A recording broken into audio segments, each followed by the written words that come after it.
최근 일본 정부 관광국이 발표한 자료에 따르면 지난달 일본을 방문한 외국인 관광객은 전년 동기 대비 21.5% 증가한 약 369만 명으로 집계되었습니다.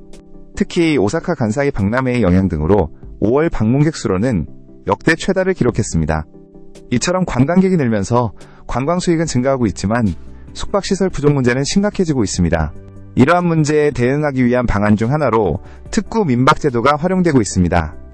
특구 민박은 일정한 조건을 갖춘 일반 주택을 숙박시설로 활용할 수 있도록 하는 제도입니다. 오사카 시내에서는 특구 민박이 활발하게 운영되고 있는데 니시나리구 등 일부 지역에서는 여러 건물이 민박으로 운영되는 모습을 쉽게 찾아볼 수 있습니다. 실제로 오사카 시내의 특구 민박은 올해 4월 말 기준으로 614건에 달하며 이는 전국 특구 민박의 약 95%를 차지하는 수치입니다. 하지만 이처럼 외국인 관광객 수요 증가에 따라 특구 민박이 늘어나면서 여러 문제점도 발생하고 있습니다. 오사카시 코노하나구에 위치한 한 14층짜리 아파트 건물 총 212실 전체가 민박으로 전환될 예정이어서 논란이 되고 있습니다. 주민에 따르면 사업자는 당초 맨션의 일부만 민박으로 운영할 예정이었으나 올해 들어 갑자기 건물 전체를 민박으로 전환하겠다는 통보를 했다고 합니다.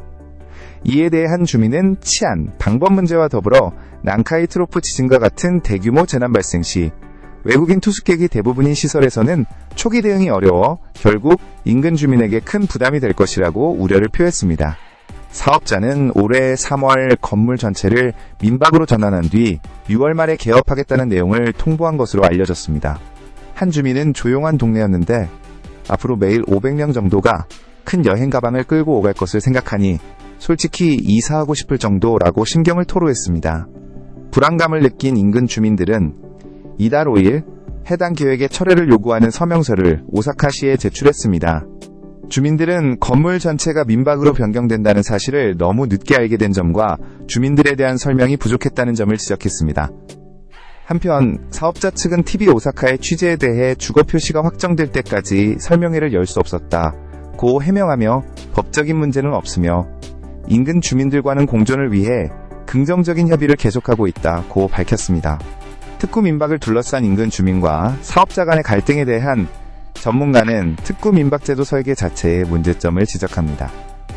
전문가는 일반적으로 민박은 맨션의 한두 개 객실만 운영하는 것으로 생각하지만 건물 전체를 민박으로 운영하는 것은 드문 사례라고 말합니다.